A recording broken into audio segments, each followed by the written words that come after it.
శ్రీమతి లతా గారి ఆధ్వర్యంలో శ్రీపాద శ్రీవల్లభ దత్తపీఠంలో దత్తాత్రేయ జయంతి వేడుకలు. వివరాల కొరకు సంప్రదించండి.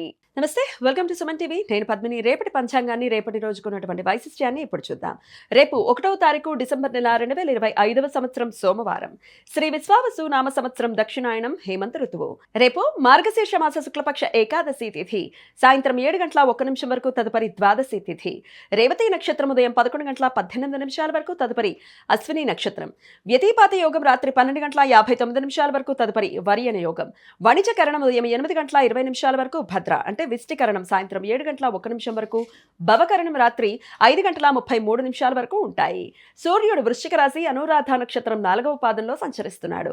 చంద్రుడు మీనరాశిలో రాత్రి 11:18 వరకు, తదుపరి మేషరాశిలో సంచరిస్తాడు. నక్షత్ర వర్జం మధ్యాహ్నం 12:14 నుండి 1:43 వరకు.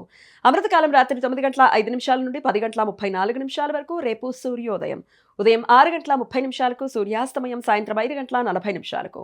చంద్రోదయం మధ్యాహ్నం 2:27, చంద్రాస్తమయం రాత్రి 3:24. అభిజిత్ ముహూర్తం పగలు 11:43 నుండి మధ్యాహ్నం 12:28 వరకు. దుర్ముహూర్తం మధ్యాహ్నం 12:28 నుండి 1:12 వరకు. మరలా మధ్యాహ్నం 2:42 నుండి 3:26 వరకు. రాహుకాలం ఉదయం 7:54 నుండి 9:18 వరకు. గుళిక కాలం మధ్యాహ్నం 1:29 నుండి 2:53 వరకు. యమగండం ఉదయం 10:41 నుండి మధ్యాహ్నం 12:05 వరకు.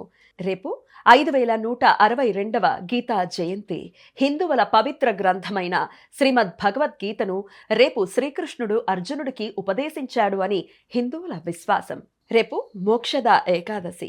శ్రీకృష్ణుడు అర్జునుడికి భగవద్గీత బోధించిన రోజు.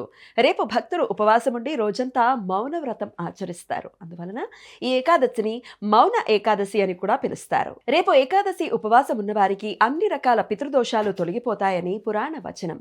రేపు ఉపవాసం ఉన్నవారికి ఎల్లుండి పారణ సమయం.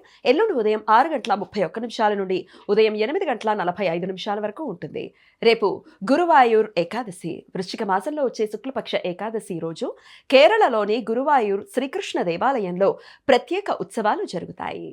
ఏకార్గళ దోషం రేపు రాత్రి 11:18 నుండి రాత్రి 12:59 వరకు ఉంటుంది.